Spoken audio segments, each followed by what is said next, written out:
പ്രിയപ്പെട്ട കുട്ടികളെ, എല്ലാവരെയും കൊമേഴ്സ് ട്യൂട്ടർ വീഡിയോസിലേക്ക് സ്വാഗതം ചെയ്യുന്നു. ഇന്ന് നമ്മൾ ക്ലാസ് 11 അക്കൗണ്ടൻസിയിലെ രണ്ടാമത്തെ chapter theory base of accounting ഈ പാഠത്തിൻ്റെ മൂന്നാം ഭാഗത്തേക്കാണ് കിടക്കുന്നത്.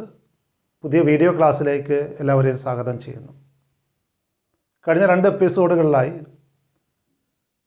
പ്രധാനപ്പെട്ട 8 ബേസിക് അക്കൗണ്ടിങ് കോൺസെപ്റ്റുകൾ നമ്മൾ ചർച്ച ചെയ്യുകയുണ്ടായി. ഇന്നത്തെ ക്ലാസ്സിൽ തുടർന്നുള്ള 5 പ്രധാനപ്പെട്ട ബേസിക് അക്കൗണ്ടിങ് കോൺസെപ്റ്റുകളാണ് നമ്മൾ ചർച്ച ചെയ്യുന്നത്. 9ാമതായിട്ട് നമ്മൾ കാണുന്ന അക്കൗണ്ടിങ് കോൺസെപ്റ്റാണ് ഫുൾ ഡിസ്ക്ലോഷർ കോൺസെപ്റ്റ്. എല്ലാം വെളിപ്പെടുത്തണമെന്നുള്ള ആശയം. അക്കൗണ്ട് ബുക്കുകളിലൂടെ, ഫിനാൻഷ്യൽ സ്റ്റേറ്റ്മെൻറ്റുകളിലൂടെ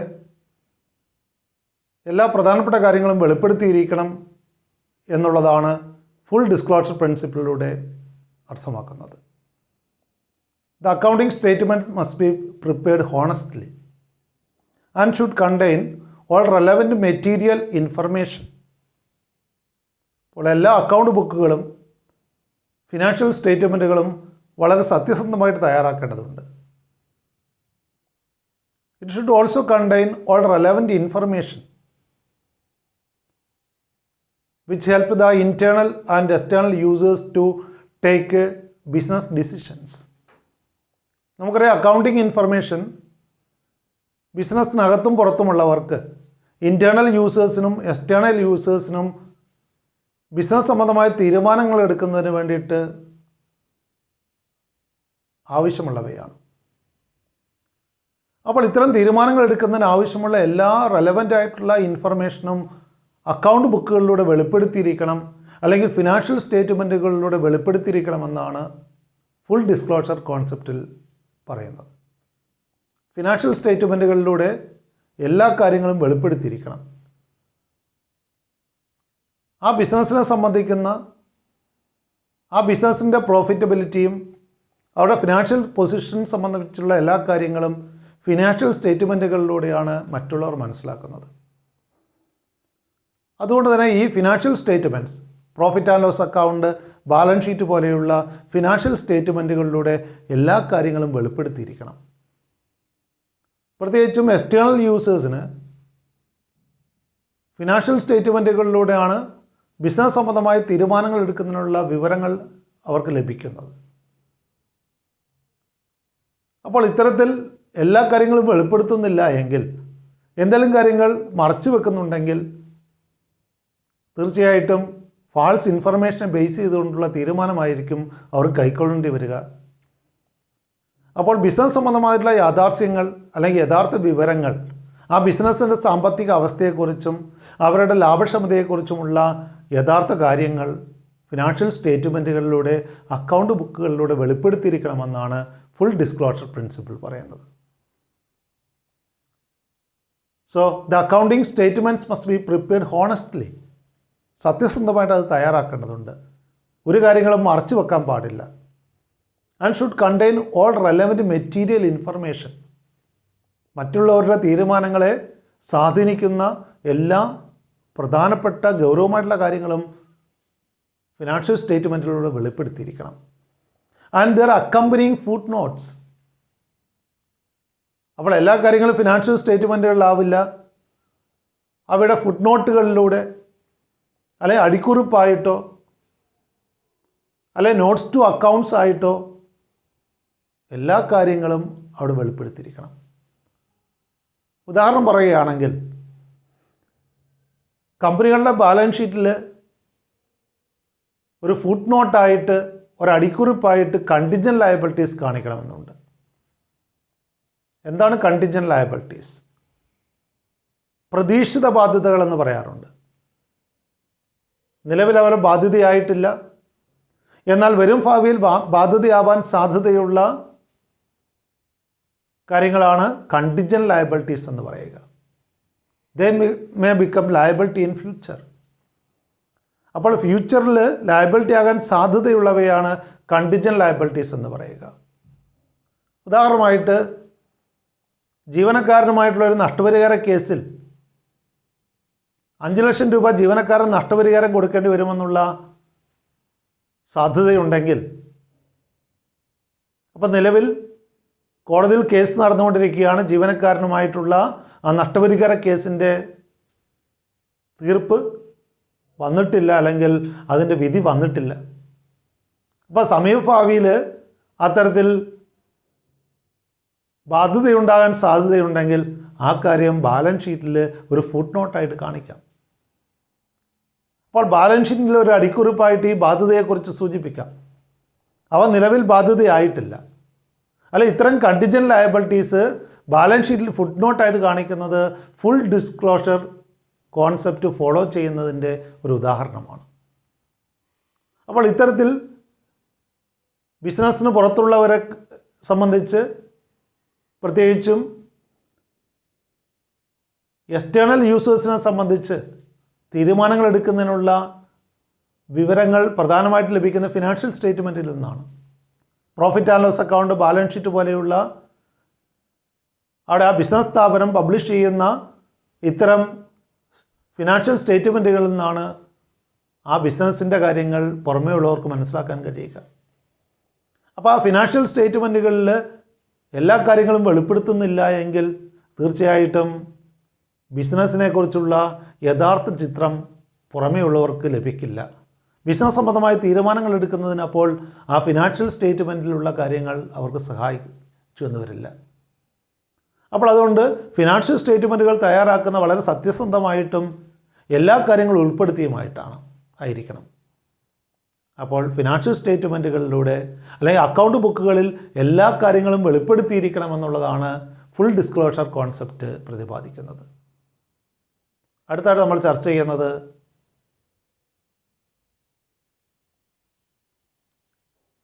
പത്താമത്തെ ബേസിക് അക്കൗണ്ടിങ് കോൺസെപ്റ്റാണ് കൺസിസ്റ്റൻസി കോൺസെപ്റ്റ്. കൺസിസ്റ്റൻസി എന്ന് പറഞ്ഞാൽ സ്ഥിരത എന്നർത്ഥം. സ്ഥിരത പാലിക്കേണ്ടതുണ്ട്. Accounting policies and practice followed should be uniform and consistent. Consistency കോൺസെപ്റ്റിൽ പറയുന്നത് അക്കൗണ്ടിങ് പോളിസീസും പ്രാക്ടീസസും യൂണിഫോമായിട്ട് ഫോളോ ചെയ്യേണ്ടതുണ്ട്. അക്കൗണ്ടിങ് രീതികൾ, അക്കൗണ്ടിങ് നടപടിക്രമങ്ങൾ അടിക്കടി മാറ്റാൻ പാടില്ല. അക്കൗണ്ടിങ് പോളിസീസും പ്രാക്ടീസസും എന്താണ്? അടിക്കടി മാറ്റാൻ പാടില്ല. ഒരേ രീതികൾ തന്നെ വിവിധ വർഷങ്ങളിൽ ഫോളോ ചെയ്യണം. അങ്ങനെ വിവിധ വർഷങ്ങളിൽ ഒരേ രീതികൾ ഫോളോ ചെയ്യുന്നില്ല എങ്കിൽ നമുക്കറിയാം അവിടെ ഇൻട്രാഫേം കമ്പാരിസൺ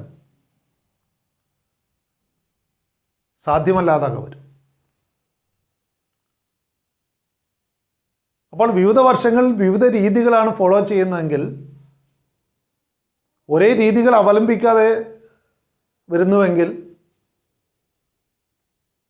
അവിടെ അക്കൗണ്ട് ബുക്കുകൾ താരതമ്യം ചെയ്യാൻ കഴിയാതെ വരും. കാരണം വിവിധ വർഷങ്ങളിൽ വിവിധ രീതികളാണ് അവിടെ ഫോളോ ചെയ്യുന്നത്. അപ്പോൾ കമ്പയറബിലിറ്റി എന്നുള്ള ഗുണം അതിന് നഷ്ടപ്പെടും. പ്രത്യേകിച്ചും എന്താണ് ഇൻട്രാഫേം കമ്പാരിസൺ അല്ലെങ്കിൽ ഇൻ്റർ പീരീഡ് കമ്പാരിസൺ, വിവിധ വർഷങ്ങളിലെ കണക്കുകൾ തമ്മിൽ താരതമ്യം ചെയ്യുക. അപ്പോൾ വിവിധ വർഷങ്ങളിൽ വ്യത്യസ്തമായ രീതികളാണ് ഫോളോ ചെയ്യുന്നതെങ്കിൽ ഫിനാൻഷ്യൽ സ്റ്റേറ്റ്മെൻറ്റുകൾ തയ്യാറാക്കാനും അതോടൊപ്പം തന്നെ അക്കൗണ്ട് ബുക്കുകൾ തയ്യാറാക്കാനുമൊക്കെ വ്യത്യസ്തമായ രീതികൾ ലഭ്യമാണ് അക്കൗണ്ടിങ്ങിൽ. അങ്ങനെ വിവിധ വർഷങ്ങളിൽ വിവിധ രീതികളാണ് ഫോളോ ചെയ്യുന്നതെങ്കിൽ കമ്പയറബിലിറ്റി എന്നുള്ള ഗുണം അവിടെ നഷ്ടപ്പെടുന്നു. ഉദാഹരണമായിട്ട് method of valuation of inventory and also method of charging depreciation should also be same in different years.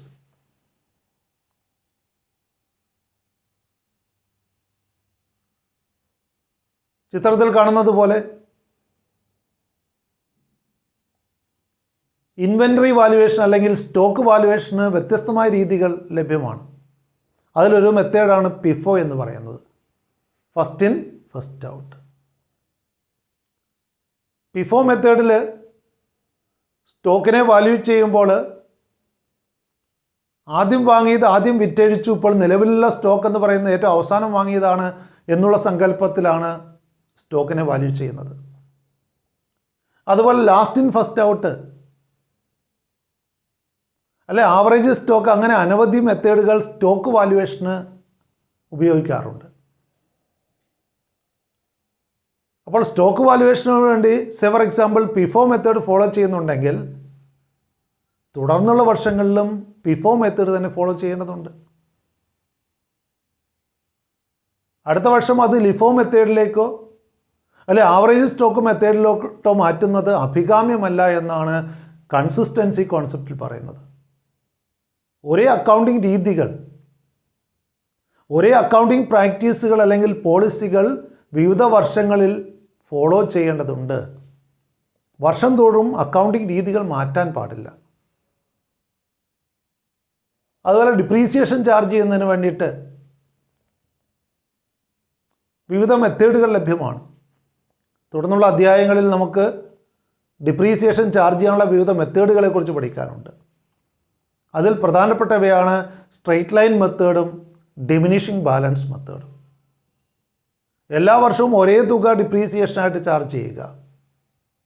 അസറ്റിൻ്റെ തേയ്മാന ചിലവ് എല്ലാ വർഷവും ഒരേ തുക തന്നെ നിശ്ചയിക്കുക. അതാണ് ഫിക്സഡ് ഇൻസ്റ്റാൾമെൻറ്റ് മെത്തേഡ് അല്ലെങ്കിൽ സ്ട്രെയിറ്റ് ലൈൻ മെത്തേഡിൽ ഫോളോ ചെയ്യുന്നത്. എന്നാൽ എമൗണ്ട് ഓഫ് ഡിപ്രീസിയേഷൻ കുറഞ്ഞു വന്നുകൊണ്ടിരിക്കുന്ന രീതിയാണ് ഡിമിനിഷിംഗ് ബാലൻസ് മെത്തേഡ് എന്ന് പറയുന്നത്. അപ്പോൾ ഇങ്ങനെ അക്കൗണ്ടിങ്ങിൽ വ്യത്യസ്ത രീതികൾ അവലംബിക്കാൻ സാധിക്കും. പല മെത്തേഡുകൾ ലഭ്യമായിരിക്കും. അപ്പോൾ ഈ വിവിധ മെത്തേഡുകൾ പല വർഷങ്ങളിൽ മാറി മാറി ഉപയോഗിക്കാൻ പാടില്ല എന്നുള്ളതാണ് കൺസിസ്റ്റൻസി കോൺസെപ്റ്റിൽ പറയുന്നത്. സ്ഥിരത ഉണ്ടാവണം. അക്കൗണ്ടിങ് പോളിസീസിൽ, അക്കൗണ്ടിങ് മെത്തേഡ്സിൽ, അക്കൗണ്ടിങ് പ്രൊസീജിയേഴ്സിൽ സ്ഥിരത കൈവരിക്കേണ്ടതുണ്ട്. ഒരേ രീതികൾ അവലംബിക്കുന്നില്ല, അല്ലെ വ്യത്യസ്ത വർഷങ്ങളിൽ വ്യത്യസ്ത രീതികൾ അവലംബിക്കുകയാണെങ്കിൽ അവിടെ ഇൻ്റർ പീരീഡ് കമ്പാരിസൺ അല്ലെങ്കിൽ ഇൻട്രാഫേം കമ്പാരിസൺ സാധ്യമല്ലാതെ വരും. വിവിധ വർഷങ്ങളിലെ കണക്കുകൾ തമ്മിൽ താരതമ്യം ചെയ്യാൻ പറ്റാതെ വരുന്നു. കാരണം വ്യത്യസ്ത രീതികൾ അവലംബിച്ചിരിക്കുന്നു. അതുകൊണ്ട് സ്റ്റോക്ക് വാല്യുവേഷനോ അല്ലെ ഡിപ്രീസിയേഷൻ ചാർജ് ചെയ്യുന്നതിനോ വിവിധ മെത്തേഡുകൾ ഉണ്ടായിരിക്കെ അവിടെ വിവിധ വർഷങ്ങളിൽ മെത്തേഡുകൾ മാറി മാറി ഉപയോഗിക്കാൻ പാടില്ല. അങ്ങനെ രീതികൾ മാറുമ്പോൾ അവിടെ കമ്പയറബിലിറ്റി എന്നുള്ള അനിവാര്യ ഗുണം നഷ്ടപ്പെടുന്നു. അപ്പോൾ അക്കൗണ്ടിങ് രീതികളിൽ, അക്കൗണ്ടിങ് പോളിസീസിൽ, അക്കൗണ്ടിങ് പ്രൊസീജിയേഴ്സിൽ സ്ഥിരത കൈവരിക്കണമെന്നാണ് കൺസിസ്റ്റൻസി കോൺസെപ്റ്റിൽ പറയുന്നത്. വിവിധ വർഷങ്ങളിൽ ഒരേ രീതികൾ തന്നെ അവലംബിക്കണം. അപ്പോൾ കൺസിസ്റ്റൻസി ഫോളോ ചെയ്യണമെന്ന് കരുതി ഉപയോഗിച്ചുകൊണ്ടിരുന്ന മെത്തേഡ് അഭികാമ്യമല്ലാത്ത ഒരു രീതിയാണെങ്കിൽ അത് മാറ്റാൻ പാടില്ല എന്നൊന്നും ഇവിടെ ഉദ്ദേശിക്കുന്നില്ല.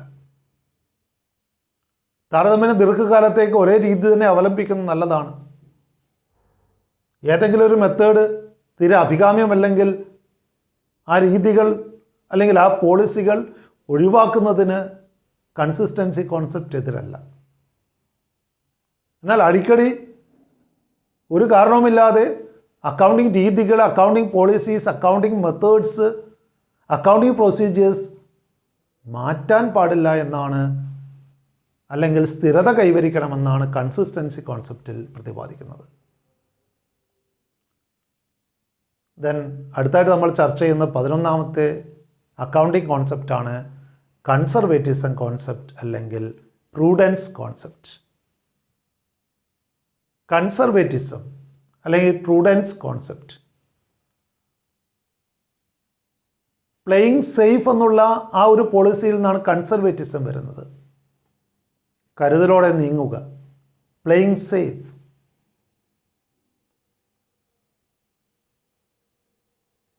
According to this principle, anticipate no profits, but provide for all possible losses. ഒരിക്കലും ലാഭം പ്രതീക്ഷിക്കരുത്, എന്നാൽ നഷ്ടത്തിന് വേണ്ടി കരുതിയിരിക്കണമെന്നാണ് ഈ തത്വം അനുശാസിക്കുന്നത്. Anticipated profits are not to be accounted, but the possible losses are to be properly be recorded. അപ്പോൾ നമുക്ക് ലാഭം ലഭിക്കുമെന്ന് കരുതിയാൽ ലാഭത്തെ മുൻകൂട്ടി കണക്കിലെടുക്കാൻ പാടില്ല. എന്നാൽ നഷ്ടമോ ഉണ്ടാകാൻ സാധ്യതയുണ്ടെങ്കിൽ പോലും അതിനെ കണക്കിലെടുക്കണമെന്നാണ് കൺസർവേറ്റിസം കോൺസെപ്റ്റ് അല്ലെങ്കിൽ പ്രൂഡൻസ് കോൺസെപ്റ്റ് പറയുന്നത്. ഈ കൺസർവേറ്റിസം കോൺസെപ്റ്റ് അനുസരിച്ചാണ് സ്റ്റോക്ക് വാല്യുവേഷൻ നടത്തുന്നത്. സ്റ്റോക്ക് വാല്യുവേഷൻ സംബന്ധിക്കുന്ന റൂൾ എന്ന് പറയുന്നത് cost price or market price whichever is lower. സ്റ്റോക്കിനെ വാല്യൂ ചെയ്യുമ്പോൾ ആ സ്റ്റോക്കിൻ്റെ കോസ്റ്റ് പ്രൈസ് ആണോ മാർക്കറ്റ് പ്രൈസ് ആണോ കുറവ്, ആ കുറഞ്ഞ വില കണക്കിലെടുക്കണം. അത് നഷ്ടത്തെ മുൻകൂട്ടി കണക്കിലെടുക്കലാണ്. അപ്പോൾ കൺസർവേറ്റിസം കോൺസെപ്റ്റിൽ പറഞ്ഞിരിക്കുന്നത് നഷ്ടം മുൻകൂട്ടി കണക്കിലെടുക്കണം, ലാഭം ഒരിക്കലും മുൻകൂട്ടി കണക്കിലെടുക്കാൻ പാടില്ല. ലാഭം സെർട്ടൻ ആയെങ്കിൽ മാത്രം, അല്ലെങ്കിൽ ലാഭം കിട്ടുമെന്ന് ഉറപ്പായി കഴിഞ്ഞാൽ മാത്രമേ ലാഭത്തെ കണക്കിലെടുക്കാൻ പാടുള്ളൂ. എന്നാൽ നഷ്ടം മുൻകൂട്ടി കണക്കിലെടുക്കണം. നഷ്ടമുണ്ടാകാൻ ഒരു വിദൂര സാധ്യതയുണ്ടെങ്കിൽ പോലും ആ നഷ്ടത്തെ മുൻകൂട്ടി കണക്കിലെടുക്കണമെന്നാണ് കൺസർവേറ്റിസം കോൺസെപ്റ്റ് പറയുന്നത്. അതായത് പ്ലേ സേഫ് എന്നുള്ള, അല്ലെങ്കിൽ ഒരു കരുതലോടെ നീങ്ങുക എന്നുള്ള ആശയമാണ് കൺസർവേറ്റിസം കോൺസെപ്റ്റ് അല്ലെങ്കിൽ പ്രൂഡൻസ് കോൺസെപ്റ്റ് എന്ന് പറയുന്നത്. അതിനൊരു ബെസ്റ്റ് എക്സാമ്പിളാണ് നമ്മൾ കണ്ടത്. സ്റ്റോക്കിൻ്റെ വില നിർണ്ണയിക്കുമ്പോൾ അവിടെ മാർക്കറ്റ് പ്രൈസ് ആണോ കോസ്റ്റ് പ്രൈസ് ആണോ ഏതാണോ കുറവ്, ആ കുറഞ്ഞ വില കണക്കിലെടുക്കണം. ഉദാഹരണമായിട്ട് 100 രൂപ റേറ്റിൽ വാങ്ങിയ സ്റ്റോക്കാണ് നമ്മുടെ കൈവശമുള്ളത്. മാർക്കറ്റിൽ ആ ഉൽപ്പന്നങ്ങൾക്ക് വില ഇടിഞ്ഞതുകൊണ്ട് ഇപ്പോൾ 90 രൂപയ്ക്ക് മാത്രമേ ആ സാധനങ്ങൾ ഉൽപ്പന്നങ്ങൾ വിൽക്കാൻ സാധിക്കുകയുള്ളൂ. അപ്പോൾ ഇവിടെ കോസ്റ്റ് പ്രൈസ് അല്ലെങ്കിൽ ആ സ്റ്റോക്ക് നമ്മൾ ആ ഗുഡ്സ് വാങ്ങിയ സ്റ്റോക്കിലുള്ള ഗുഡ്സ് വാങ്ങിയ സമയത്തുള്ള അതിൻ്റെ കോസ്റ്റ് എന്ന് പറയുന്നത് 100 രൂപയാണ്. എന്നാൽ അതിൻ്റെ ഇപ്പോഴുള്ള മാർക്കറ്റ് വാല്യൂ 90 രൂപയാണ്. അപ്പോൾ സ്റ്റോക്കിൻ്റെ വില നിർണ്ണയിക്കുമ്പോൾ 90 റേറ്റ് ഇട്ടുകൊണ്ട് വേണം അവിടെ സ്റ്റോക്ക് വാല്യുവേഷൻ നടത്താൻ. നേരെ തിരിച്ച് ആ 100 രൂപയ്ക്ക് നമ്മൾ വാങ്ങിയ ഗുഡ്സ് ഇപ്പോൾ മാർക്കറ്റിൽ 110 രൂപ അതിന് വിലയുണ്ടെങ്കിൽ അവിടെ 100 രൂപയായിട്ടുള്ള കോസ്റ്റ് പ്രൈസ് വേണം കണക്കിലെടുക്കാൻ സ്റ്റോക്ക് വാല്യുവേഷന്. അപ്പോൾ മാർക്കറ്റ് പ്രൈസാണോ കോസ്റ്റ് പ്രൈസാണോ കുറവ്, ആ കുറഞ്ഞ വില കണക്കിലെടുക്കണം. അങ്ങനെ കുറഞ്ഞ വില കണക്കിലെടുത്തില്ലെങ്കിൽ ഭാവിയിൽ നഷ്ടം ഉണ്ടാവാൻ സാധ്യതയുണ്ട്. കാരണം 100 രൂപയ്ക്ക് വാങ്ങിയ സാധനങ്ങളാണ് 90 രൂപയ്ക്ക് നമ്മൾ വിൽക്കാൻ പോകുന്നത്. അവിടെ 10 രൂപ നഷ്ടത്തിലാണ് നമ്മൾ വിൽക്കുന്നത്. ആ നഷ്ടത്തെ നമ്മൾ മുൻകൂട്ടി കണക്കിലെടുക്കലാണ് സ്റ്റോക്കിൻ്റെ വില 90 രൂപയ്ക്ക് നിശ്ചയിക്കുമ്പോൾ, അല്ലെങ്കിൽ 90 രൂപ വെച്ചിട്ട് സ്റ്റോക്കിൻ്റെ വില നിർണ്ണയിക്കുമ്പോൾ അവിടെ നഷ്ടത്തെ മുൻകൂട്ടി കണക്കിലെടുക്കലാണ്. കൺസർവേറ്റിസം കോൺസെപ്റ്റിൽ പറയുന്നത് നഷ്ടം മുൻകൂട്ടി കണക്കിലെടുക്കണം. എന്നാൽ ലാഭമാണെങ്കിലോ ഉണ്ടാകുമെന്ന് ഉറപ്പായെങ്കിൽ മാത്രം, സെർട്ടൈൻ ആയെങ്കിൽ മാത്രം, ഉണ്ടാകുമെന്ന് ഉറപ്പുണ്ടെങ്കിൽ മാത്രമേ ലാഭത്തെ കണക്കിലെടുക്കാൻ പാടുള്ളൂ. എന്നാൽ നഷ്ടമാണെങ്കിലോ അത് പോസിബിൾ ആണെങ്കിൽ പോലും, അത് ഉണ്ടാകാൻ സാധ്യതയുണ്ടെങ്കിൽ പോലും അതിനെ കണക്കിലെടുക്കണം. കൺസർവേറ്റിസം ഫോളോ ചെയ്യുന്നതിൻ്റെ ഒരു ബെസ്റ്റ് എക്സാമ്പിളാണ് നമ്മൾ കണ്ടത് സ്റ്റോക്ക് വാല്യൂ ചെയ്യുന്നത് സംബന്ധിച്ചുള്ള റൂള്. കോസ്റ്റ് പ്രൈസ് ആണോ മാർക്കറ്റ് പ്രൈസ് ആണോ കുറവ്, ആ കുറഞ്ഞ വിലയ്ക്കാണ് ആ സ്റ്റോക്കിൻ്റെ വില നിശ്ചയിക്കാൻ. മറ്റൊരു എക്സാമ്പിളാണ് ബാഡ് ഡെപ്റ്റ് ലോസസിന് വേണ്ടി പ്രൊവിഷൻ മെയിൻറ്റെയിൻ ചെയ്യുന്നു. ബാഡ് ഡെപ്റ്റ് എന്ന് പറയുന്നത് ഡെപ്റ്റേഴ്സിൽ നിന്നും കിട്ടാതെ പോകുന്ന തുകയാണ്. നമ്മൾ കാണുകയുണ്ട് ആ ഡെപ്റ്റേഴ്സ് എന്ന് പറയുന്നത് ക്രെഡിറ്റ് സെയിൽസ് നടത്തിയ വകയിൽ നമുക്ക് കിട്ടാനുള്ള പൈസയാണ്, ബിസിനസ്സിലേക്ക് നമുക്ക് ലഭിക്കാനുള്ള തുകയാണ്. ആ കിട്ടാനുള്ള തുക ലഭിക്കാതെ വരികയാണെങ്കിൽ അതിനാണെന്ന് പറയുക ബാഡ് ഡെപ്റ്റ്സ് എന്ന് പറയുക. ഡെപ്റ്റേഴ്സിൽ നിന്നും റിക്കവർ ചെയ്യാൻ കഴിയാത്ത തുകയാണ് ബാഡ് ഡെപ്റ്റ്സ്. ക്രെഡിറ്റ് സെയിൽസ് നടത്തിയോ തീർച്ചയായിട്ടും അവിടെ കുറേയൊക്കെ ബാഡ് ഡെപ്റ്റ്സ് ഉണ്ടാകും. ഡെപ്റ്റേഴ്സിൽ നിന്നും തുക കിട്ടാതെ വന്നേക്കാം. അപ്പോൾ ബാഡ് ഡെപ്റ്റ് എന്ന് പറയുന്നത് ഉണ്ടാകാൻ സാധ്യതയുള്ളൊരു നഷ്ടമാണ്. ആ നഷ്ടത്തിന് വേണ്ടി ഒരു തുക മാറ്റിവെക്കുക, അതിനാണെന്ന് പറയുക പ്രൊവിഷൻ ഫോർ ഡൗട്ട്ഫുൾ ഡെപ്റ്റ്സ് എന്ന് പറയുക. ഇത്തരത്തിൽ ഉണ്ടാകാൻ സാധ്യതയുള്ള ബാഡ് ഡെപ്റ്റിന് വേണ്ടിയിട്ട് ഒരു തുക മാറ്റിവെക്കുന്നു, അതിനാണെന്ന് പറയുക പ്രൊവിഷൻ ഫോർ ഡൗട്ട്ഫുൾ ഡെപ്റ്റ്സ് എന്ന് പറയുന്നത്. സംശയാസ്പദ കടത്തിനുള്ള കരുതലാണത്. അപ്പോൾ ഇത്തരത്തിൽ സംശയാസ്പദ കടത്തിനുള്ള കരുതൽ നീക്കിവെക്കുന്നത് കൺസർവേറ്റിസം കോൺസെപ്റ്റിന് എക്സാമ്പിളാണ്. കൺസർവേറ്റിസം കോൺസെപ്റ്റിൽ പറയുന്നത് ആൻറ്റിസിപ്പേറ്റ് നോ പ്രോഫിറ്റ്, ലാഭം മുൻകൂട്ടി കണക്കിലെടുക്കരുത്. ലാഭം ഉണ്ടായിക്കഴിഞ്ഞേ അതിനെ കണക്കിലെഴുതാൻ പാടുള്ളൂ. എന്നാൽ നഷ്ടമാകട്ടെ ഉണ്ടാകാൻ സാധ്യതയുണ്ടെങ്കിൽ പോലും അതിനെ കണക്കിലെടുക്കണം. Anticipate no profit but provide for all possible losses. So ഇത് anticipated profit are to be accounted for. ഉണ്ടാകാൻ സാധ്യതയുള്ള നഷ്ടം മുൻകൂട്ടി നമ്മൾ കണക്കിലെടുക്കണം. ഉണ്ടാകാൻ സാധ്യതയുള്ള നഷ്ടത്തെ മുൻകൂട്ടി കണക്കിലെടുക്കണം. എന്നാൽ ഒരിക്കലും ലാഭത്തെ മുൻകൂട്ടി കണക്കിലെടുക്കരുത്. ലാഭം ലഭിച്ചു കഴിഞ്ഞെങ്കിൽ മാത്രമേ അതിനെ കണക്കിലെടുക്കാൻ പാടുള്ളൂ. It is the policy of playing safe. കരുതലോടെ നീങ്ങുക. ലാഭത്തെ മുൻകൂട്ടി കണക്കിലെടുത്ത് ആ ലാഭം കണക്കിൽ കാണിക്കുന്നത് അഭികാമ്യമല്ല. ലാഭം ഉണ്ടായിക്കഴിഞ്ഞിട്ട് അതിനെ കണക്കിലെടുക്കാൻ പാടുള്ളൂ. എന്നാൽ നഷ്ടമാണെങ്കിലോ അത് മുൻകൂട്ടി കണക്കിലെടുക്കുന്നത് നല്ലതാണ്.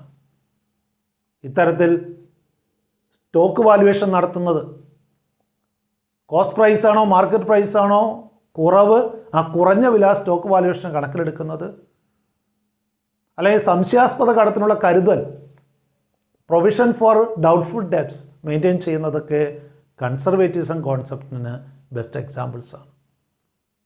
അടുത്തായിട്ട് നമ്മൾ ചർച്ച ചെയ്യുന്നത് മെറ്റീരിയാലിറ്റി കോൺസെപ്റ്റിനെ കുറിച്ചാണ്.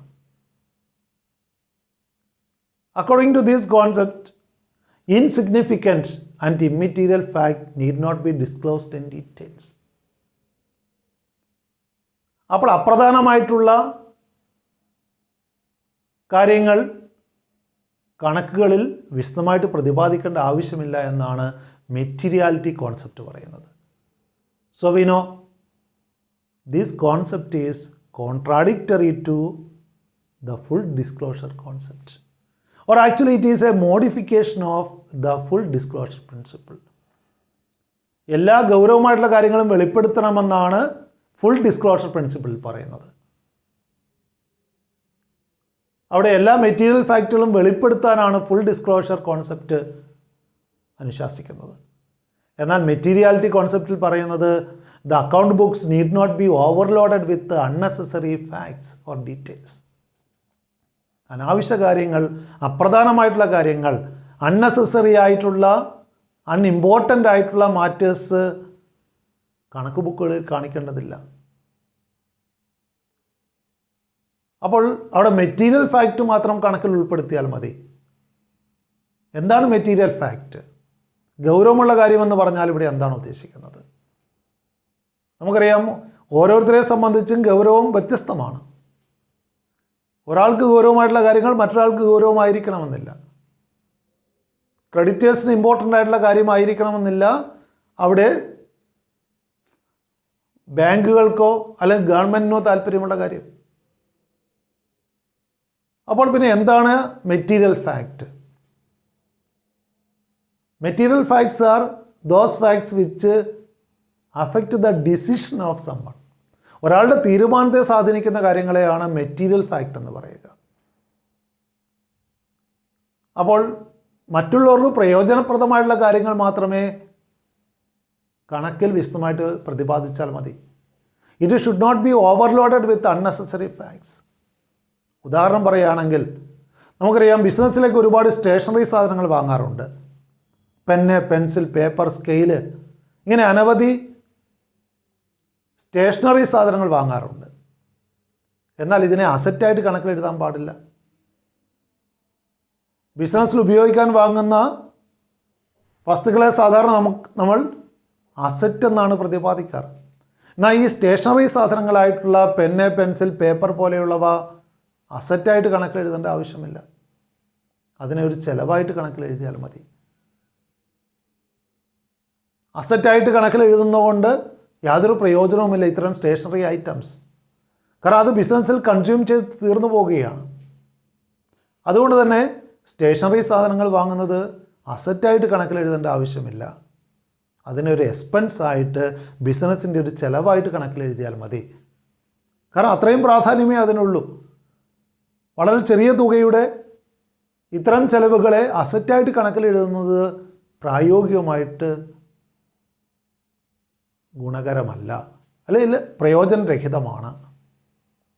അതുകൊണ്ട് മെറ്റീരിയാലിറ്റി കോൺസെപ്റ്റ് പറയുകയാണ്, സ്റ്റേഷനറി എക്സ്പെൻസുകളെ, സ്റ്റേഷനറി സാധന ചിലവ് അസറ്റായിട്ട് കണക്കിലെഴുതേണ്ടതില്ല. അതിനെ ഒരു റവന്യൂ എക്സ്പെൻഡിച്ചറായിട്ട് അല്ലെങ്കിൽ മറ്റൊരു ദൈനംദിന ചിലവായിട്ട് കണക്കിലെഴുതിയാൽ മതി. മെറ്റീരിയാലിറ്റി കോൺസെപ്റ്റ് ഒബ്സർവ് ചെയ്യുന്നതിന് മറ്റൊരു ബെസ്റ്റ് എക്സാമ്പിളാണ്, നമുക്കറിയാം സമീപകാലത്ത് പൈസയുടെ കണക്കുകൾ അക്കൗണ്ട് ബുക്കുകളിൽ എഴുതാറില്ല. പണ്ടൊക്കെയുള്ള അക്കൗണ്ട് ബുക്കുകളിൽ റുപ്പീസ് കോളവും പൈസ കോളവും ഉണ്ടായിരുന്നു. എന്നാൽ ഇപ്പോഴുള്ള അക്കൗണ്ട് ബുക്കുകളൊന്നും പൈസയുടെ കണക്ക് ഉൾപ്പെടുത്താറില്ല. എല്ലാം അടുത്ത രൂപയിലേക്ക് റൗണ്ട് ഓഫ് ചെയ്തിട്ടാണ് എഴുതുക. റൗണ്ട് ഓഫ് ചെയ്യുന്നത് നമുക്കറിയാം, 50 പൈസയിൽ കൂടുതലാണെങ്കിൽ അടുത്ത രൂപയിലേക്ക്, 50 പൈസയിൽ കുറവാണെങ്കിൽ അത് ഒഴിവാക്കുന്നു. ഇങ്ങനെ റൗണ്ട് ഓഫ് ചെയ്യുന്നതിലൂടെ ടോട്ടൽ എമൗണ്ടിൽ കാര്യമായ വ്യതിയാനം വരാറില്ല. അതുകൊണ്ട് പൈസയുടെ കണക്കുകൾ അക്കൗണ്ട് ബുക്കിൽ ഉൾപ്പെടുത്തേണ്ടതിൻ്റെ ആവശ്യമില്ല എന്നാണ് മെറ്റീരിയാലിറ്റി കോൺസെപ്റ്റ് പറയുന്നത്. കാരണം അതിനെ നിയറസ്റ്റ് ഗ്രൂപ്പിലേക്ക് റൗണ്ട് ഓഫ് ചെയ്ത് കണക്കിൽ രേഖപ്പെടുത്തിയാൽ മതി. അപ്പോൾ ഇത്തരത്തിൽ സ്റ്റേഷനറി സാധനങ്ങളെ അല്ലെങ്കിൽ സ്റ്റേഷനറി ഐറ്റംസ് വാങ്ങുന്നത് ഒരു എക്സ്പെൻസായിട്ട് കണക്കിലെഴുതുന്നതും അതോടൊപ്പം തന്നെ പൈസയുടെ കണക്കുകൾ അക്കൗണ്ട് ബുക്കിൽ നിന്ന് ഒഴിവാക്കുന്നതുമെല്ലാം മെറ്റീരിയാലിറ്റി കോൺസെപ്റ്റുകൾക്ക് ഉദാഹരണമാണ്. നമ്മൾ അവസാനമായിട്ട് ചർച്ച ചെയ്യുന്നത് ഒബ്ജക്റ്റിവിറ്റി കോൺസെപ്റ്റാണ്.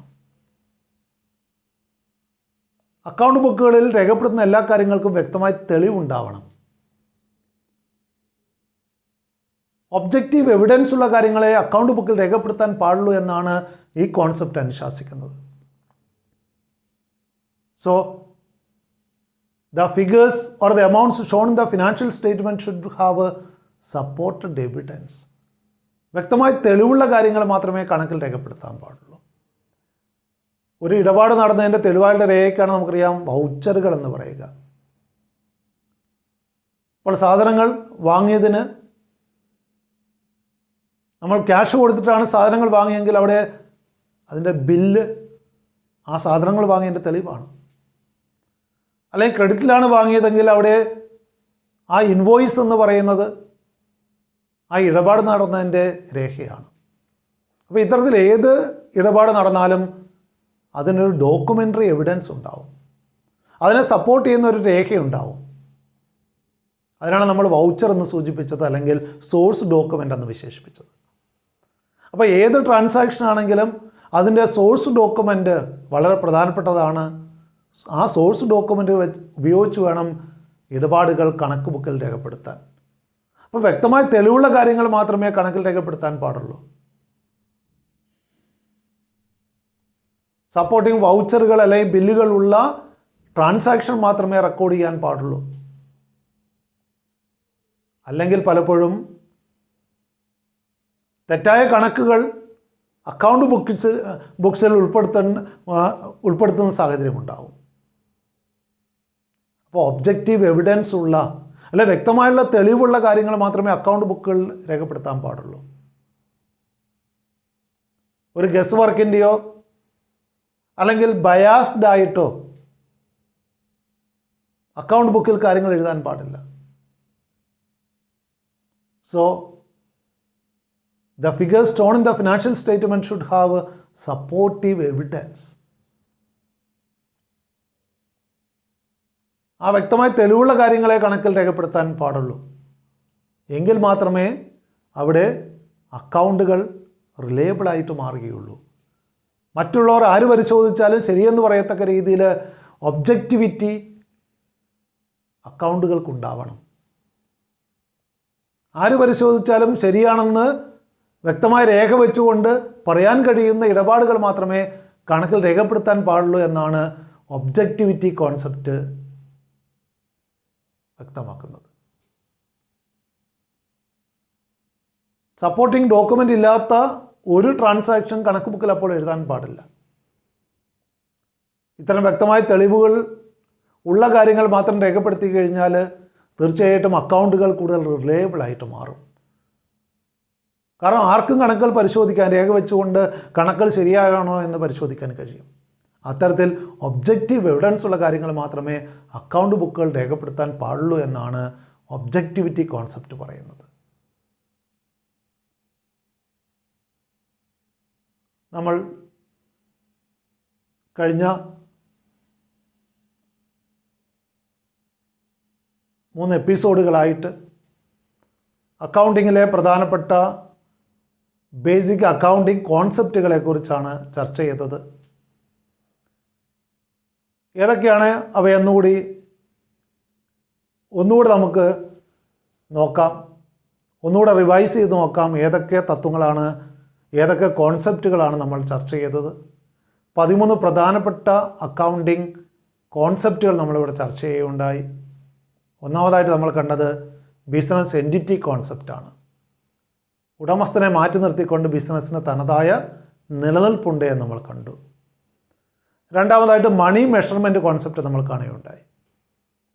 പണപരമായിട്ട് അളക്കാൻ പറ്റുന്ന ഇടപാടുകൾ മാത്രമേ കണക്കിൽ രേഖപ്പെടുത്താൻ പാടുള്ളൂ. ദെൻ ഗോയിങ് കൺസേൺ കോൺസെപ്റ്റിനെ കുറിച്ച് കണ്ടു. കൺസേൺ എന്ന് പറയുന്നത് ഗോയിങ് ആണ്, സ്ഥാപനം തുടർന്നുകൊണ്ടേയിരിക്കുന്ന ഒന്നാണ്. ബിസിനസ്സിന് നീണ്ടകാല ലൈഫുണ്ട് എന്ന് നമ്മൾ അതിലൂടെ ചർച്ച ചെയ്തു. ദെൻ നാലാമതായിട്ട് നമ്മൾ കണ്ടത് അക്കൗണ്ടിങ് പീരീഡ് കോൺസെപ്റ്റാണ്.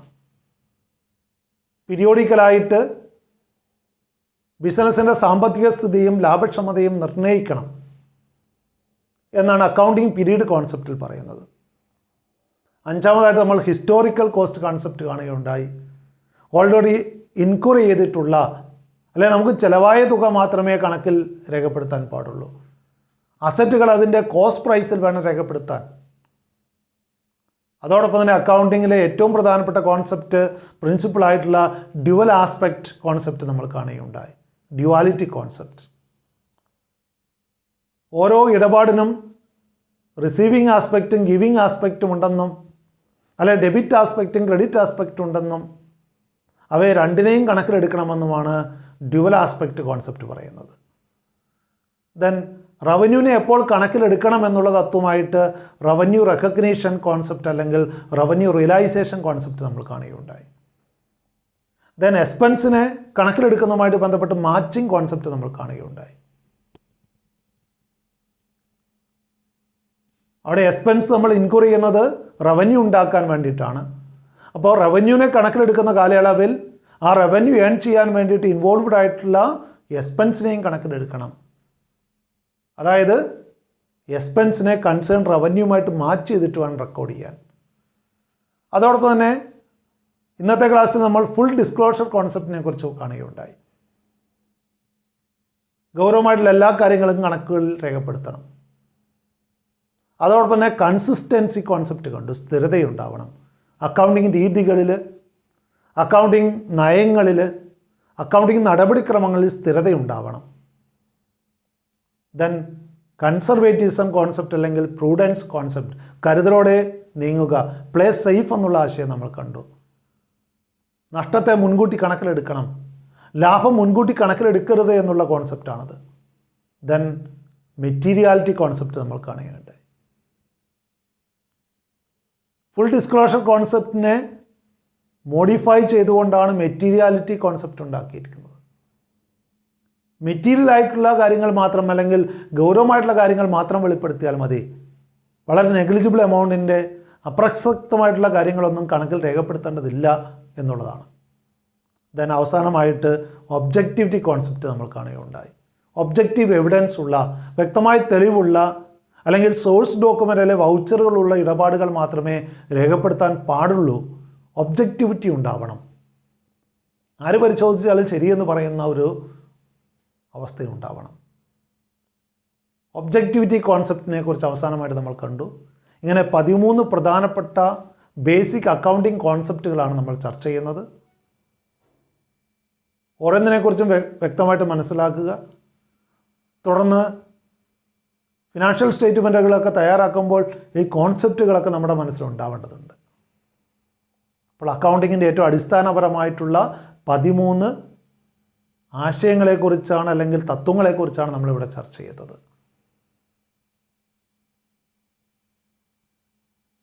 ഇന്നത്തെ ക്ലാസ് നമ്മളിവിടെ അവസാനിപ്പിക്കുകയാണ്. അടുത്തൊരു ക്ലാസ്സിൽ കാണുന്നത് വരെ എല്ലാവർക്കും വിട. Thank you all. Thank you for watching this video.